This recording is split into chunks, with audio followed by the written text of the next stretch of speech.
every acre of annual crops in the USA, North America, around the world gets restored, ecologically restored back to its previous plant community type and ecological function, including hydrological function.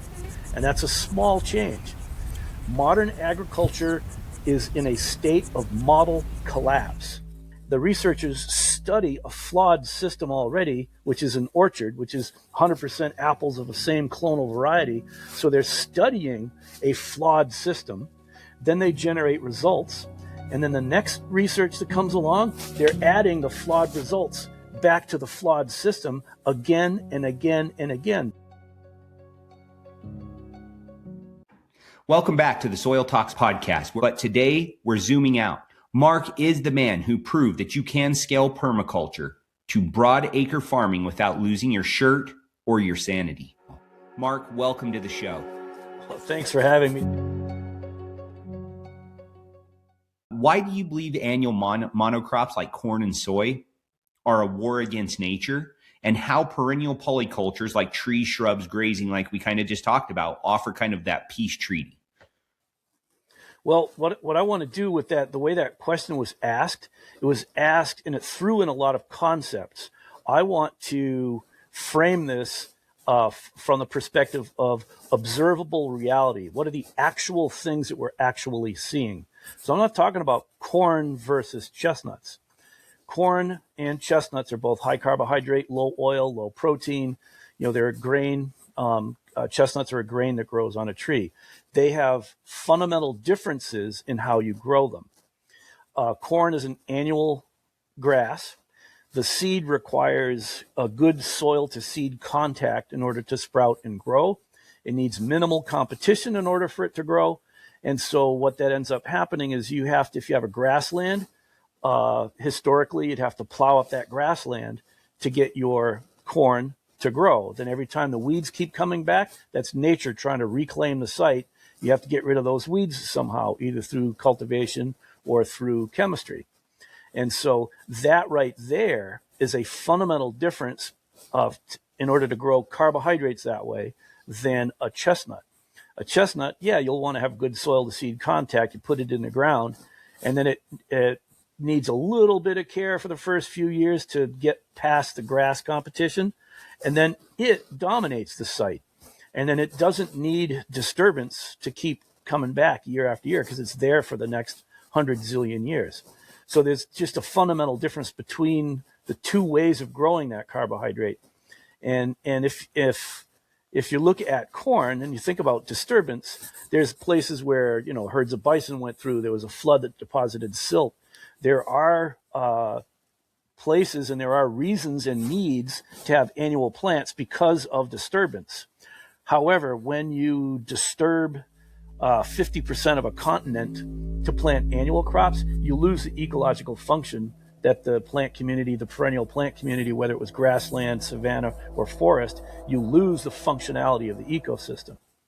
So with the restoration agriculture approach, we use both. You know, a lot of people overlook the fact that I've grown annual crops here for like 25 out of the 30 years that I've been here. And the reason why I don't now, because it's an incredibly expensive way to grow food. I was certified organic, so I'd have to plow the ground, disc harrow the ground, do cultivation 2-3 times a year. Then you go out and you harvest it, so all the expensive equipment. Of course, maintaining the soil health and fertility, you just have to pay attention a lot more closely and do things in a particular sequence of timing and do it appropriately in order for your annual crops to grow. So as soon as I could drop that, that's an expensive way to produce food and crops for sale. As soon as I could just go completely perennial, that's like, why would I do anything else? It's awesome.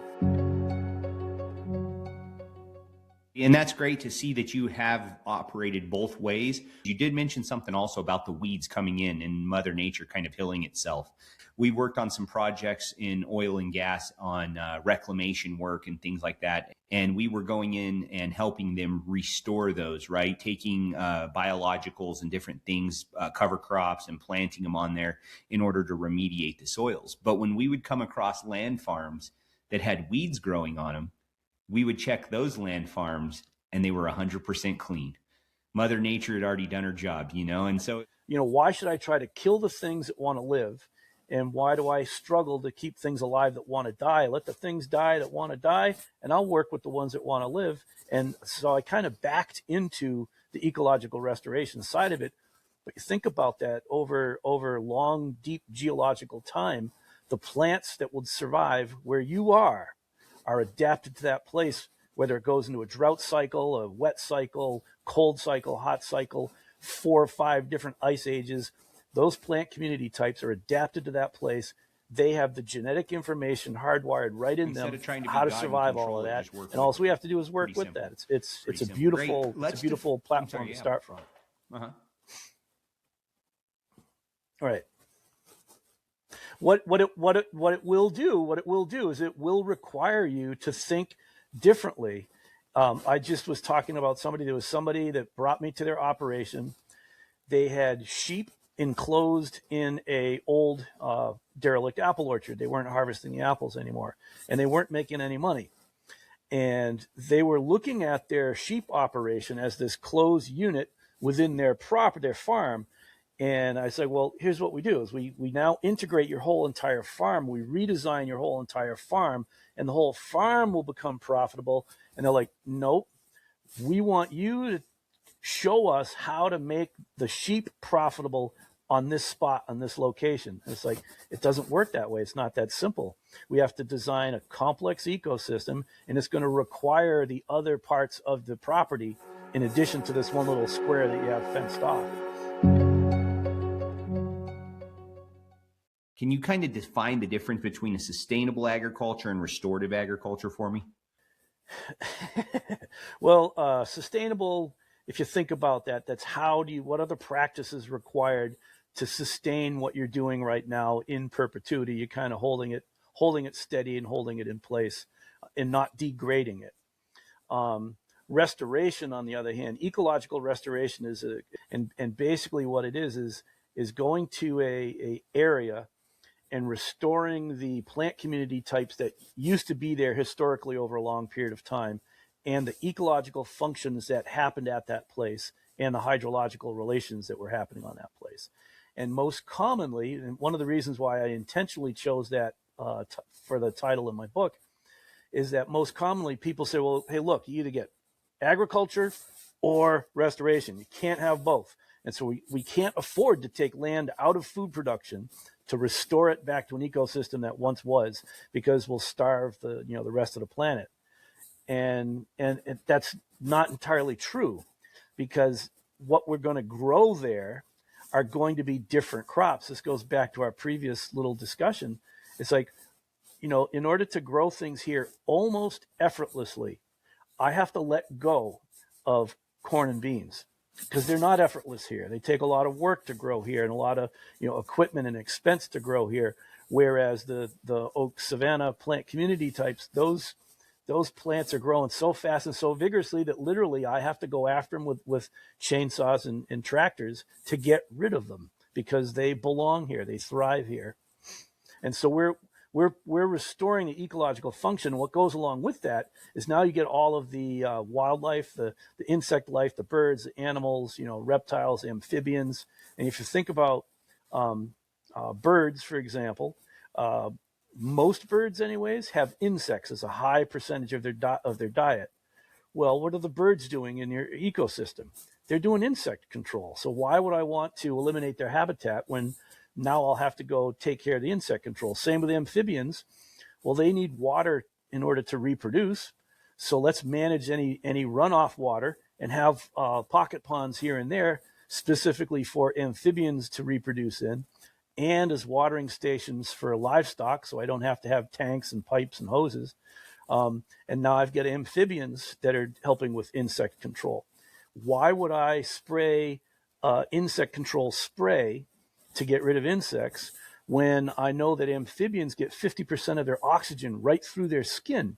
So if I use an insect killing spray, whether it's chemical or certified organic, it's making my frogs sick and killing my frogs. So why would I kill my insect control in order to get insect control? It just doesn't make sense to me.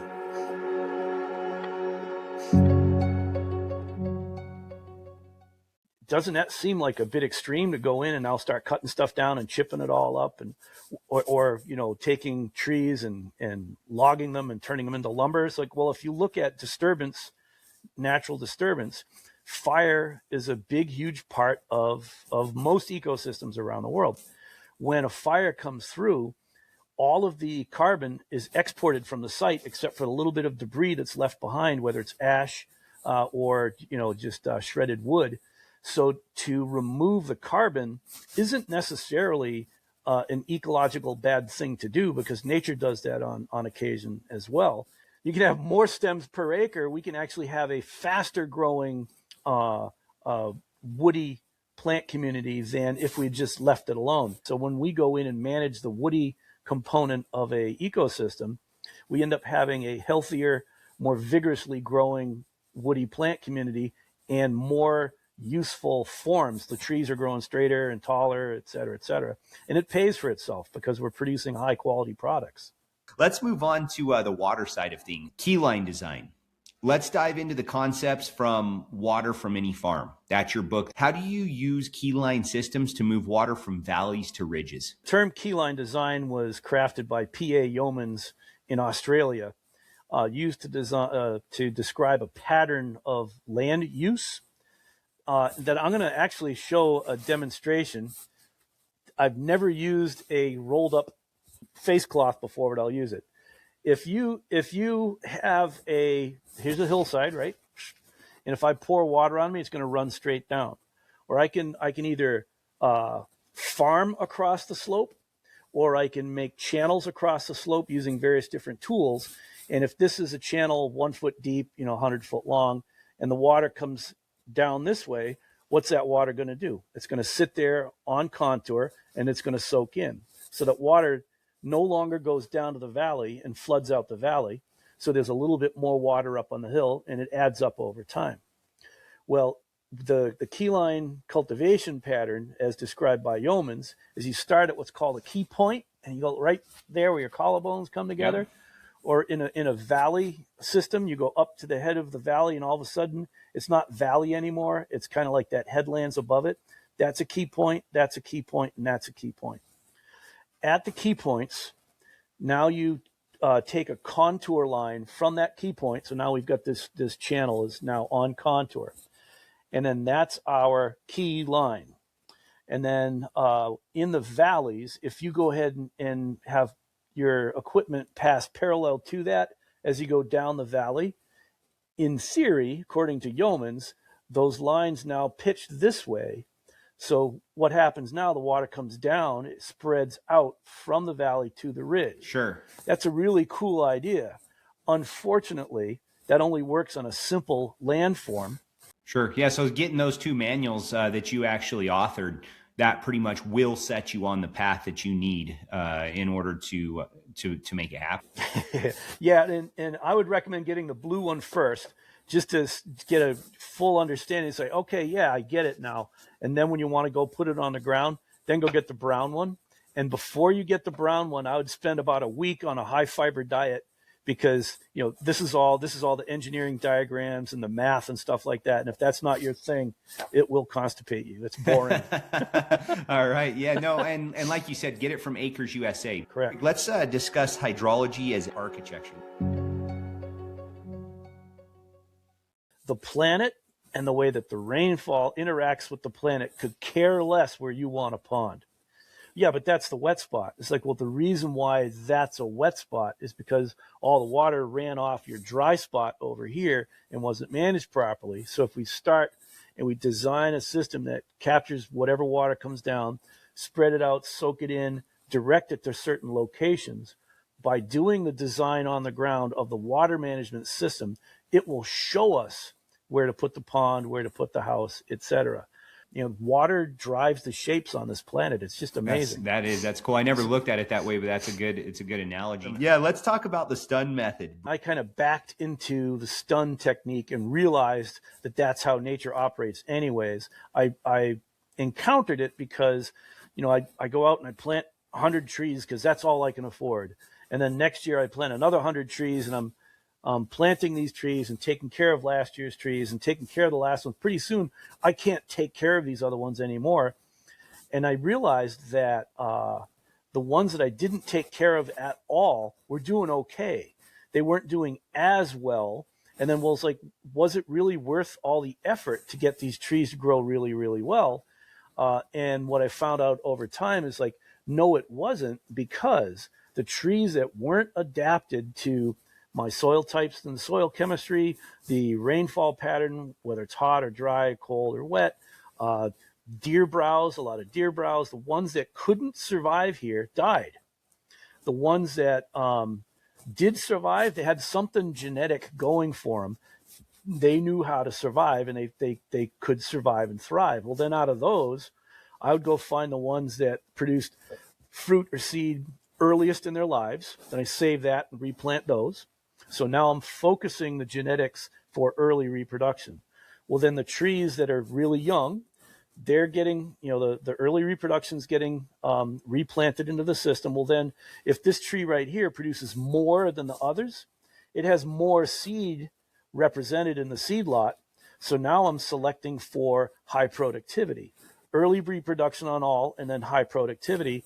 And as you keep doing this over time, let the losers die, and then keep concentrating the ones that reproduce fast, that reproduce the most, that are most pest and disease resistant. And what you're doing is you're breeding adaptability to your site the way it actually is, instead of, oh my gosh, here comes a bug, I better spray, or oh no, here's a disease, I better kill it. And it's just it's a radically different approach. And the breeding technique, of course, once again, I back into it to find out about it. It's called mass selection and breeding. It's open pollinated. And what mass selection breeding does, and that's how nature does it, is it's selecting for population fitness. This population of apple trees, for example, is perfectly fit on this farm. There are high performers and low performers. What we didn't do is we didn't breed for individual performance, that, these high performers that out yield everybody. Because if you get these high performers that out yield everybody, now you take them out of the context that they were grown in. Now you have these race cars that are now susceptible to everything under the sun that's coming in after them. And you've thinned out your gene pool. You've restricted the different variations that could happen. So we will have high performers in our gene pool, and we'll go ahead and propagate more of those. I have a hazelnut variety, gigantic hazelnut on it, called Rosie. And so I probably have 300 or 400 Rosies across the farm right now. I use those as my prize bulls. They're going in and they're servicing all the different cows because I like the traits that Rosie has. But I don't want to get stuck with too many Rosies, because then it would be Rosie driving the genetics of the system. And Rosie does have some faults that I don't want to propagate through the system. So we breed for population fitness first, not individual performance as the goal. What is it that you really want as a farmer or a rancher? Do you want yield, or do you want net profit at the end of the season? That's what I'm at. So we want a net profit. So let's leave yield out of this in one sense. It's not about that, because if you're getting a yield of 100 units per acre and it costs you 90 units per acre to get that 100, your margin is 10. If I only get 50 units of yield per acre, but my cost is 1, I have 40 net in my pocket.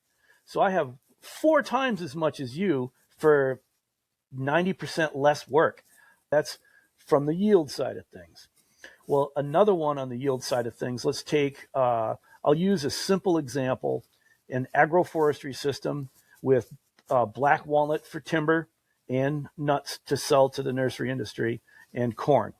And the reason why I picked that is because some of the pioneering research, agroforestry research in the USA was done on that system exactly. So if I take an acre of ground and every 50 feet I put in a row of black walnut. Because of the wide spaces between it, I'm able to get sun on all sides of those black walnut. I can fit in approximately 50% of the walnuts that I would plant as I would on an acre. So if I planted that acre completely to walnut, that would be 100% walnuts. That's a factor of 1. I'm only going to put in a 50% of the walnuts, so that's 0.5. So automatically I've told you how to get lower yields in walnut. Okay, now corn. If we had 100% corn, that's 1.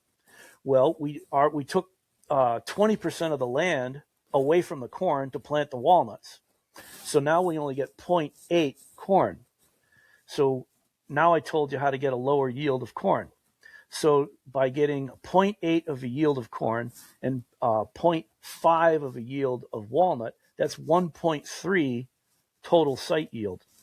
Ecological research has shown over and over and over again that it's the total number of species per acre that results in the highest net photosynthetic productivity. And that's the amount of sunlight that comes in minus the metabolism of the plants. That's the product that's left for yield that we can harvest sustainably forever, and the system will keep coming back. We look at what's growing really well in the area around you and say, oh, okay, then we'll pick these, and we'll only take like 3 or 5 of those and plant them in the ground. And then the ultimate market happens to be this really cool little animal that has a little short feet, this little flat, wet nose. It's called pigs. We were able to raise them here on about 135 pounds of feed, of purchased feed, to get them up to market weight. And usually it takes close to a ton to get them up to market weight.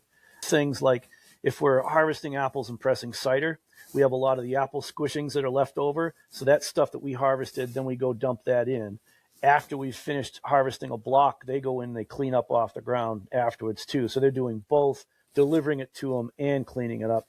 With the hazelnuts, it's a similar thing. We'll harvest the hazelnuts. It's like a mid-August kind of thing. And then we do the processing here. We're husking them, sorting, sizing, put them in bags to get them shipped out.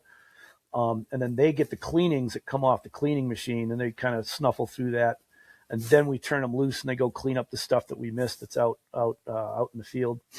And so then with produce, that was a fairly regular thing because as we're harvesting, so I do have 2 acres of asparagus. So I do 2 acres of asparagus in the springtime while I'm getting my summer crops in.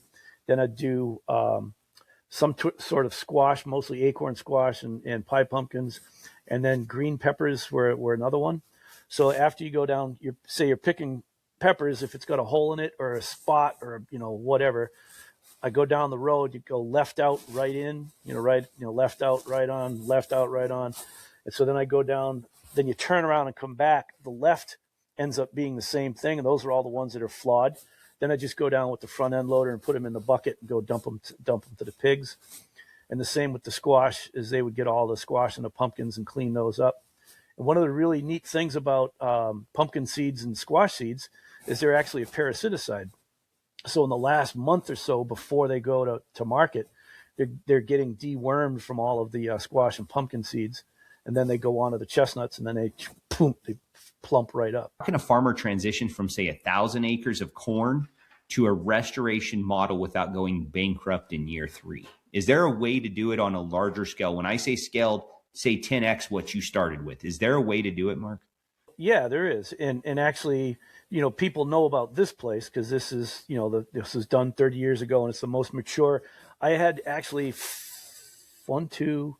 I had 4 properties before I ever got to this one, and I was learning. So now that I got to this one, this was when I hit my stride, and now there's a total, as of last year, I had 13 different properties, over 600 acres under management. Now, what I want you to do is look at the brush on the side of the road, and then I will ask you, how much work did you do in order to maintain the brush on the side of the road? Very little work. So all these other properties that I have, there's one that's only 20 miles down the road. I haven't been there in a month, 2 months. I don't have to. I mean, it's a wild system. It's doing okay. When it's harvest season, I got to harvest my buns off, and I'm busy during the harvest seasons. So how do you do it without going bankrupt? Is you If you are in a situation where you're in the process of going bankrupt or just about to go bankrupt, it may be too late for you to turn it around easily. So here's another mathematical economic reality. If you are losing money on your IRS Schedule F farming enterprise, okay, I can give you an infinitely incalculable rate of return on your investment. Because if you lost money this year, next year, you're not going to do a damn thing. You will have zero inputs and zero profit, zero income. That's zero. That's called break even. Whereas you were losing. And so I took this losing number up to break even with zero investment. That's brilliant. Well, that's not going to cash flow if you need the cash flow from your operation. So if you have extensive holdings and you want to do a transition and you're about to go bankrupt, sell one. Sell one, use the capital. I would encourage you to redesign the whole entire, what's remaining, do the water management first, do the whole redesign on it all, and get everything planted all at once. Because the critical 3 years, the first 3 years are the most critical, getting the grass established on your water management system and getting your trees established. You may have to bring in supplemental irrigation. So it's going to take a little bit of work to get through those early 3 years.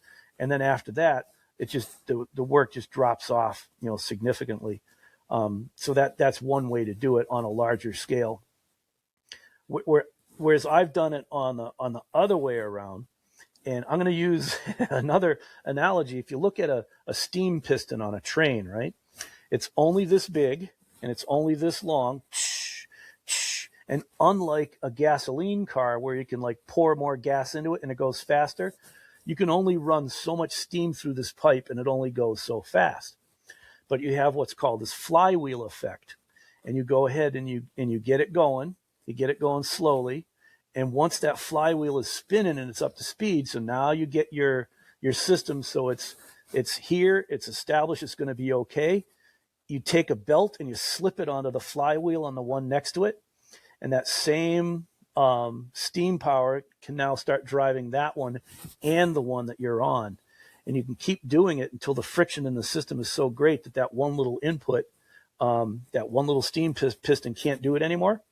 And so why I mentioned that is the original amount of borrowing that I had to do in order to acquire this property here was all that I ever borrowed.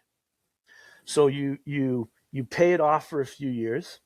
So that means you're amortizing that mortgage. The property, actually, you're getting a deduction because you can depreciate all the different things that you put on it. So your depreciation actually counts as an income. And then the property becomes more valuable because what I am doing when I am here, I am going to focus my resources on making that property more valuable. So that's the appreciation of the property. As the property appreciates, you amortize that note, and you've got all the benefits from the depreciation expense, which goes into making the property more valuable. Pay money for 5 years, go borrow it back. Then I go pay money for 5 years, borrow it back. Pay it for 5, borrow it back. That's the steam piston, over and over and over. Then once you get to the point where all of a sudden now it's fully developed site, you flip the belt onto another property and you do the same thing. And you just keep rolling that debt forward, and you leave the paid off properties behind you as you go through time. And it's just math at that point in time, is to figure out how to do that and plant trees. We're playing the long game here. I'm thinking on a crop rotation of 1,200 years. Can farms out here, just regular row crop farms that use furrow irrigation, can the guys out here or anywhere in the U.S., it doesn't just have to be here in Montrose, but I'm thinking about the guys that we work with, families that we know here, can those guys actually turn over just literally row crops ground that's furrow irrigated? Yes, they have water on it. They have shares of water. It's watered ground. Can they turn those types of systems into a restoration agricultural system like you do? Oh yeah, and the first step that we would do is a redesign of the water management system on the ground, because it'll still be linear, but it won't be rectilinear. It will be curvilinear, because it's more based on the actual shape of the land. Each one of them is a custom design based on the crop types that the landowners are doing, the preference of the landowners. Let's talk a little bit about your company, or a little bit more about it. Restoration Agriculture Development, or RAD. Restoration Agriculture Development is a consultancy, and it's a design and install company. So we will either do like online consulting or in person, and then once we do an in person, we kind of have a 3-step process. We do the first site analysis, and we kind of figure out what are your options. This is what you're doing. These are the things that you want to accomplish. How can we help you with the design to get there? Then phase 2 would be the water management system design and install right away. We go out, we survey it, we design it on the ground, we install it, and it's functional when we leave the site. Then phase 3 is planting the trees along with that. And so RAD does all 3 of those stages, and then in some cases what we'll do is we'll have follow-on maintenance through time. So RAD is more the consulting, design, and install of the water management. At this point in time, I believe it's starting to gain more and more steam, but why are more farmers not doing this exact thing yet? I think for one is that they don't believe it. They'll go ahead and read it or hear it and say, yeah, that sounds like a good idea, but it won't work for me. So it's just this general doubt that's in there. And farmers and ranchers, for good reason, are skeptical about a lot of things, because we've been beaten over the head repeatedly a lot. So that's one that's one of the reasons is they just don't believe it. Well, then another one is if they go to verify any of this stuff and they go to their university or the ag extension or whatever, they start doing this and like, no, this is how you have to do it, because the universities and extension, they have this PhDs, they have a statistical analysis down to here. This is absolutely accurate. Well, yeah, it may be absolutely accurate, but you know what? A lot of it's just not true or just not necessary anymore. And I'm going to use an AI analogy now. If you start with an image, my face right here, and you put it into AI, and then you go said, hey, generate an image of Mark Shepard's face, it will be really accurate and it'll look just like my face. Well, then if that AI takes that generated image and it gets fed back into the system, you have the real image and then you have the AI generated image. Then you go ahead, you print another one, and it gets fed back onto itself over and over and over. Pretty soon it fuzzes out and it turns into absolutely, you can't even recognize it. That's called model collapse. When you research a phenomena that was flawed to begin with, so when somebody planted apples, for example, all in one place, and a buggy comes in, they said, oh, we have a pest problem. The research comes out. The researchers study a flawed system already, which is an orchard, which is 100% apples of the same clonal variety. So they're studying a flawed system. Then they generate results. And then the next research that comes along, they're adding the flawed results back to the flawed system again and again and again. So modern agriculture is in a state of model collapse. What they are telling you is completely accurate. They're brilliant people. They care a lot, statistically significant to the nth degree. And a lot of it is just absolute plan shit. And so what I'm not is I'm not an anti-intellectual and I'm not an anti-research or any of that. I think that's absolutely vital. What I am is I am pro-farmer and rancher, is the people on the ground who are actually doing this stuff. There is an industry around the whole organic folks who have been doing things ecologically and all natural. Some folks for like 60, 70, 80 years, they've been doing it successfully financially and successfully with, agricultural yields, nutrition yields. That needs to be studied more with equal weight as to the industrial, robotic system, that because it works. Yep, absolutely. And what happens when there's a supply chain hiccup? 2 years ago, there was when the whole, or maybe it was 3 years ago now, a lot of the fertilizers were being blended with reduced phosphorus in it. And they said, oh, because we're keeping the phosphorus out of the water. No, it was because you couldn't get any phosphorus in the Ukraine anymore. What happens when our critical nutrients go away and we can't get them, if you're dependent on those nutrients to get a crop, you're screwed. Whereas if we design a system that we can use some of those inputs to get increased yields, but we can do it judiciously and small amounts, precision amounts, or none at all, because we've designed a natural system with all of its complete natural cycles in place. That's a seriously economically powerful model over time. What does the American Midwest look like in 100 years? Or I don't even want to say the Midwest. Let's say the nation. What does it look like when we're able to be successful at really implementing exactly what you're doing with RAD? Every acre of annual crops in the USA, North America, around the world, every acre of annual crops gets restored, ecologically restored back to its previous plant community type, and ecological function, including hydrological function. And that's a small change, because it may only be just, redirecting the water a little bit, adding a few extra species of tree that are wide spaced so it looks more like a savanna, having some more perennial strips of grasses and flowers that go through the whole system. And that's a radical change over millions of acres. So to see every annual crop acres in North America and around the world converted back to the plant community types that it used to be before we started annual crop farming it. And then advice for the acre and a half farmer. Even if someone does not have 100 acres or 20 acres, how can they apply your engineering mindset to a small plot? And when I say that, a half acre, you kind of said 5, but like those smaller guys that are like, I got this 1 acre of land in my house and I want to do this. Well, what's great about that is, first of all, research what were the plant community types that were represented right where you live. Then mimic that from the tall trees, medium trees, short trees. And I have a couple of examples here on this farm. It's a 20-foot diameter circle with a full, complete species selection of that particular plant community type. And I planted them all at once, and I mulched them, usually with sawdust mulch, and I inoculate the sawdust mulch with Stropharia mushroom spawn. And so then as it grows, the short plants stay short, the medium plants grow to be medium, the taller plants grow to be taller, and pretty soon it just grows up like this. Now you have this deep three-dimensional structure of green catching the sunlight.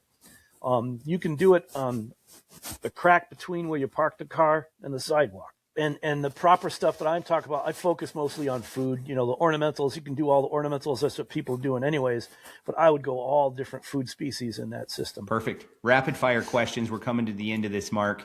Favorite tool? Favorite tool, or my most commonly used tool? I'd say... give them both to me. Chainsaw and a wood splitter. Perfect. Most underrated tree? I would still have to say it's the chestnut. And Best book besides your own? Feed Us with Trees by Elspeth Hay. Elspeth Hay. Perfect. Well, also, now that we're going to wrap this up, Mark, if you could just let our audience know where people can find you, whether that's through RAD, whatever it may be. How do people find you, your companies, your books, all of that, if you just let our audience know? So restorationag.com is how to get RAD, is the tree and shrub nursery, forestag.com. And then my books are published through Acres USA. So to all of our audience, our listeners, if you guys would subscribe to our channel on YouTube, we have this on Apple Podcasts. We have it on Spotify. If you guys would take a look at this, like these videos, not only like them, but also, respond to them. Let's have some interaction in these. Mark, to have him on here and to give his wisdom and his education that he has over all these years and the hands-on experience is something that I can only thank you for, Mark. I appreciate your time, definitely. But if you guys would just definitely like these podcasts, let's get them out there. Let's let the world know about what Mark's doing, not only Mark, but what's going on in this, restoration agriculture component of this industry. It's important. And not only is it important, it's going to be basically what gives our next generations the ability to continue to farm, to live healthy, to eat good food, and do those things. So again, Mark, thank you so much for your wisdom, your time. Definitely appreciate that. And again, thanks a lot to the audience for listening as well, but appreciate you. All right. Thanks for the invite. Absolutely. You have a great day. You too.